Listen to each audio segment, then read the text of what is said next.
সেখানে বিচার হবে। ওই রূহটা যেখানে গেছে সেখানে বিচার হবে। অতএব বিচার সত্য, অতএব কিয়ামত সত্য, পরকাল সত্য।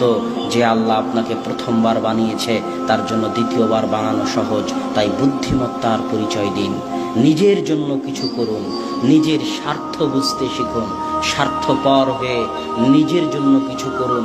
সন্তান সন্ততি মানুষজন বাড়িঘর অনেক করেছেন, এবার একটু পরকাল কিয়ামতে নিজের জন্য কি নিয়ে যাচ্ছেন তা একটু দেখুন। এই জন্যই কিন্তু আল্লাহ আপনাকে সৃষ্টি করেছে, ওমা খালাকতুল জিন্না ওয়াল ইনসা ইল্লা লিয়াবুদুন।